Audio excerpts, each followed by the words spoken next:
સમગ્ર ગુજરાતની સાથે વલસાડમાં નીટની રી એક્ઝામ યોજાઈ રહી છે। વલસાડના 10 સેન્ટર પર ચુસ્ત પોલીસ બંદોબસ્ત સાથે વિદ્યાર્થીઓને કેન્દ્રમાં પ્રવેશ અપાઈ રહ્યો છે। થોડીવારમાં પરીક્ષા શરૂ થશે। પેપર લીક વિવાદ બાદ આ વખતે સીસીટીવી કેમેરાથી બાજ નજર રખાઈ રહી છે। પરીક્ષા કેન્દ્રમાં તમામ ઇલેક્ટ્રોનિક ગેજેટ્સ પણ પ્રતિબંધ છે, ત્યારે વાલીઓ અને વિદ્યાર્થીઓ આ વખતે પેપર લીક ન થાય તેવી માંગ કરી રહ્યા છે।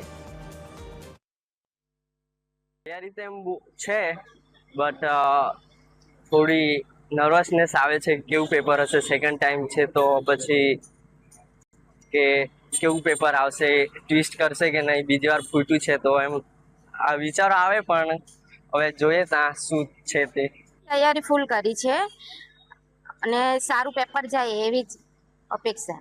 આગળ શું થયું? આગળ પેપર લીક થયા હતા ને આ વખત આવું ના થાય એવી સરકારને અપીલ કરું છું। વલસાડ જિલ્લામાં આજે યોજાનારી નીટની પરીક્ષાને લઈને જિલ્લાનું વહીવટીતંત્ર સજ્જ છે। ઉલ્લેખનીય છે કે જિલ્લામાં કુલ 10 સેન્ટરો પર વિદ્યાર્થીઓ નીટની પરીક્ષા આપશે, ત્યારે આ જે સેન્ટરો છે ત્યાં વહીવટીતંત્ર સજ્જ છે અને તમામ તૈયારીઓ કરી લેવામાં આવી છે। આપણી સાથે કેટલાક જે વિદ્યાર્થીઓ છે તે જોડાયા છે, આપણે તેમની સાથે સીધી વાત કરીશું। બેટા, આપનું નામ? મારું નામ પટેલ સ્મિત સતીશભાઈ છે। શું કહેતો સ્મિત, ફરી એકવાર એક્ઝામ આપી રહ્યા છો, કઈ રીતની તૈયારી છે ને શું આશા રાખો છો? આશા તો એ છે કે આ વખતે પેપર લીક નહીં થાય અને અમારું પેપર ખૂબ જ સારું જાય અને ખૂબ જ સારા માર્કે અમે પાસ થઈ ડૉક્ટર બનીએ।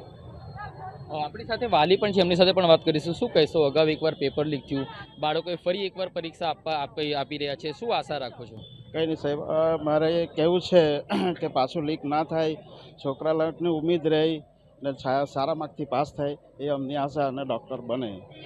તો આમ આજે વલસાડ જિલ્લામાં પણ નીટની જે પરીક્ષા યોજાઈ રહી છે તેને જ લઈને વલસાડ જિલ્લાનું વહીવટીતંત્ર સજ્જ છે। જિલ્લાના જે 10 સેન્ટરો છે તે સેન્ટરો પર ચુસ્ત પોલીસ બંદોબસ્ત ગોઠવી દેવામાં આવ્યો છે। અત્યારે બાળકો છે તે તેઓ અંદર જે પરીક્ષા કેન્દ્રો છે તેમાં પ્રવેશ મેળવી રહ્યા છે। ખાસ કરીને આ જે પરીક્ષા યોજાઈ રહી છે તેમાં કોઈ ગેરરીતિ ના થાય તેના માટે પણ તંત્ર સજ્જ છે અને તમામ સેન્ટરો પર સીસીટીવીના માધ્યમથી પણ ચાંપતી નજર રાખવામાં આવશે। અત્યારે તો વિદ્યાર્થીઓ આશા રાખી રહ્યા છે કે ફરી એકવાર પેપર લીક ના થાય। પટેલ, TV 13, વલસાડ।